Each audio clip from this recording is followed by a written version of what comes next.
老師呢，很符合大器晚成。我甚至乎挫折到咧揸的士添。公司嚟講咧，業績咧係排第一，上台攞獎嗰只㗎啦已經。但係喺一個事情裏邊咧，俾公司炒咗落嚟。咁嗰段時間我都好努力去揾工，但係都揾唔到，經濟差啊嘛。當時我諗到咧就去學算命，通靈之王2呢個機會一到。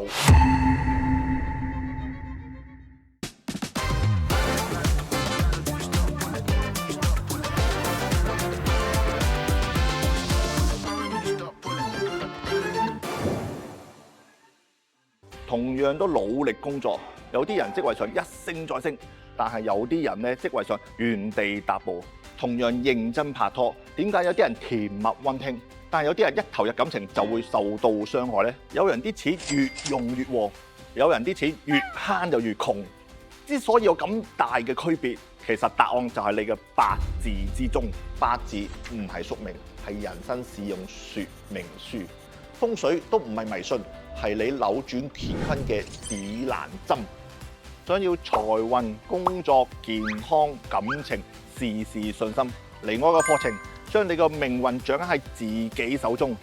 大家好啊，我係振鴻師傅，我會將我20年嘅從業經驗毫無保留咁教俾大家，教識你自己去解決人生各種難題，提升運勢，掌握人生，真正做到知命用命。大家好啊！之前我就同阿子耀傾偈啦，咁啊子耀成日上嚟帶啲問題嚟上嚟考下我啦。今次咧由我出問題啦，咁啊子耀，你覺得大器晚成點睇啊？師傅一跟我這麼講，我就若有所思，難道指的是我？梗係唔係啦！大器晚成，你啲一早已經係名成利就啦，點會大器晚成？那我就放心了啊！但是我還有很多的進步空間，感謝大家對我們的支持。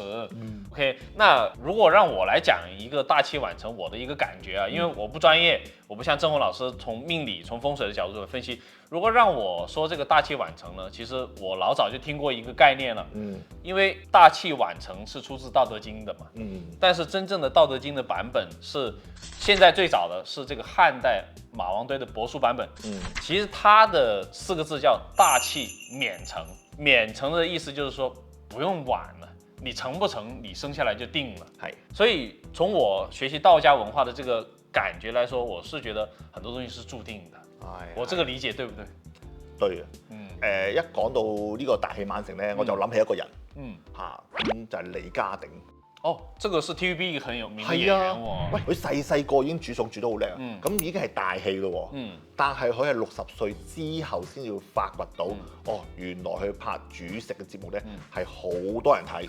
振鴻師傅，我先要插一句啊，因為我老早就知道他煮飯好吃。你知道為什麼嗎？點解啊？在大陸有一句這個歇後語。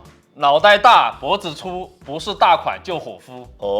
所以他沒有大款的命，只能當廚子。係啊，所以變咗咧，李家鼎本身已經係好大氣啦，所以變咗係好後期、好晚年先至名成利就咯。所以變咗咧，有啲命格佢本身係大氣嘅，好技能好叻嘅，又好有才華，就但係冇運去行的話咧，令到佢只會懷才不遇。懷才不遇。係啊，他的天賦其實是做飯，一直都埋沒。但係大器晚成都好，遲啲咯。沒錯，係咪先？姜子牙都係。我的老祖宗。係啦，姜子牙姓姜嘅祖宗啊，係嘛？你嘅祖先。沒錯。都係好後先幫紂王係即係成為一個王國一個皇帝啦。丞相嘛，他成為係啊。那振鴻老師啊，其實你剛才有講的這個大器晚成呢，我覺得可能現代的人呢，他不是特別接受，因為已經那麼痛苦了，已經那麼難了，那我不如躺平啦，我還能等到晚嗎？就是在您來看這個現在的這種風氣，或者說這種時代的這樣的一個趨勢，和您之前您的那個年代在講這些事情有什麼不一樣的嗎？喺我年代後生嗰陣時咧，真係遇上挫折的話咧，其實嚟講，好多人大多數嘅人咧都會係好快會面對嗰個現實，同埋去揾機會。當然而家呢個年代裏邊咧，就即係競爭比較大，同埋機會都比較上範圍同埋狹窄啲。咁但係我建議即係大家都唔好太過灰心。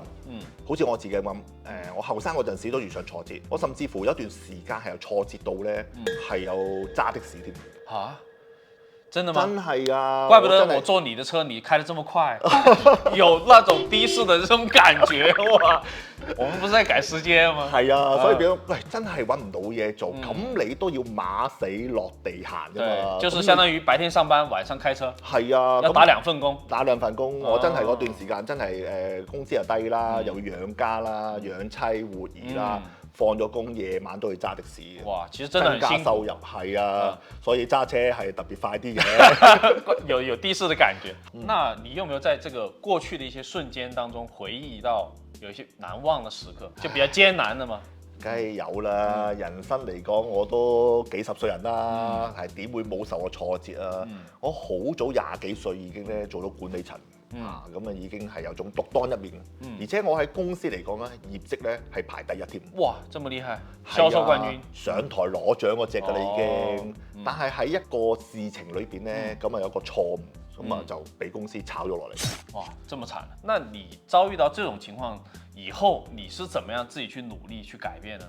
我相信好多人好似我有咁嘅經歷，俾老闆炒咗落嚟。對啊，心情差一定㗎啦，無所作美，正常嘅。咁我好似我都會啦，唔開心一定啦。咁唔開心一段時間僅有嘅，咁但係始終我都要養家揾錢。咁嗰段時間我都好努力去揾工，但係都揾唔到，經濟差啊嘛，咁啊所以變咗揾唔到工。當時我諗到咧就去學算命，點解咧？我嗰陣時做金融分析啊嘛，股票分析啊嘛，喂，算命都係分析一種啦。分析能力很強。係啦，因為我就當時諗，喂，睇股票都係分析同埋仔細同埋思考啊嘛，喂，算命都係分析、仔細同埋思考，所以我揀咗去做算命去學。學咗之後咧，我諗住都係好似睇股票一樣啫嘛，將個命盤好似一隻股票咁去分析啫嘛，起起落落，起起落落。係啦，睇個結果出嚟，所以變咗咧，我就揀咗去學算命啊，跟住一路磨練10幾年，磨練同埋學習係一個成功嘅階段。一到咗去通靈之王2嘅時間，我就有機會爆發啦，係啦，爆發啦，咁啊同埋機會係俾有準備嘅人，我所以建議大家喺得閒嘅時間係去學習一啲你自己感興趣嘅嗜好，發展你嘅嗜好，可能有機會成為你嘅事業嘅。對，所以我覺得鄭紅老師這個故事啊，對我也很有啟發，因為我覺得可能反過頭來想，這個老闆炒掉你，也不一定是件壞事了，因為他給了你一個重新選擇你人生的一個機會。係啊，人生並非一帆風順嘅，總會遇上挫折嘅，所以建議大家遇上挫折嘅時候啊，可能係一個人生嘅啟發點嚟嘅。鄭紅老師呢，其實在我看來，你其實很符合大器晚成的這個定義，因為其實我覺得20多歲你做到了一個高管。然後的話有一個這樣的一個好的一個收入，其實我覺得不是你的巔峰。我們一起去參加《通靈之王2》的時候，其實才是你的巔峰。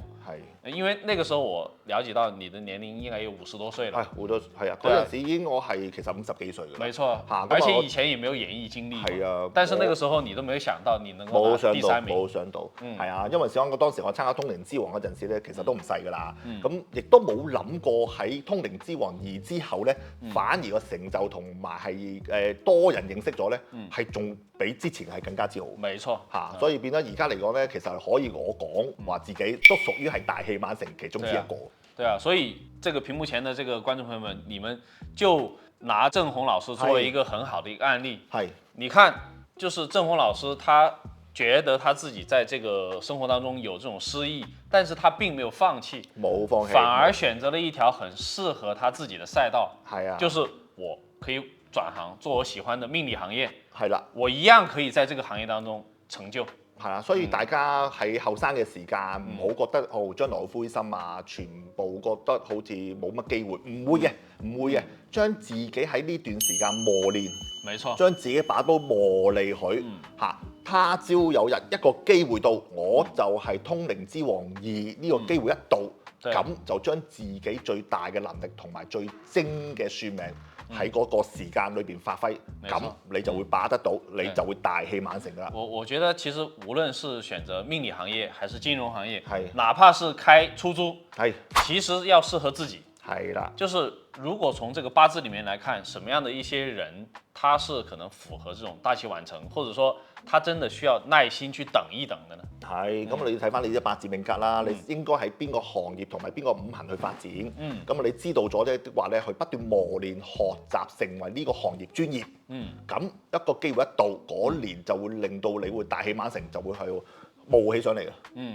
但是在运气到之前，还是需要踏踏实实的，係啦，脚踏實地的去學習、去積累，係啊，才能夠磨練自己，係掌握核心的技術。我會覺得這個鄭紅老師分享的這些案例也都很實在。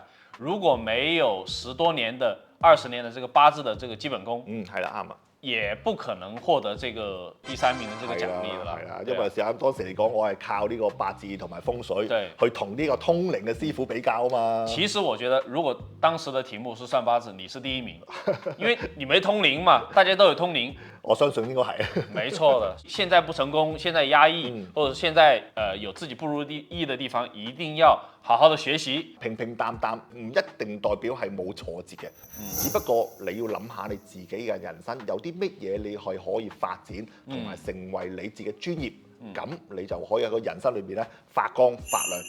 爭咗係咩呢？係爭咗個時間同埋機會啫。好，那也感謝鄭紅師傅跟我們分享了那麼有趣的故事啊。那如果說你也想知道自己是不是大器晚成的這個格局和這個命運，也可以添加我們的 WhatsApp 和我們的老師一起去交流和討論。那當然，如果你對我們的節目有任何的這個想法和意見，都可以在我們的評論下方去留言，然後去對我們提出這個寶貴的建議。嚇，咁我哋今日都傾咗好多啦，咁俾咗大家都好多意見啦，咁大家都唔好灰心嚇，將來會好多機會，只要積極自己裝備自己咁就得㗎啦。好啦，咁大家仲想聽其他咩話題嘅，記得留言俾我，咁我哋下期再見啦，拜拜。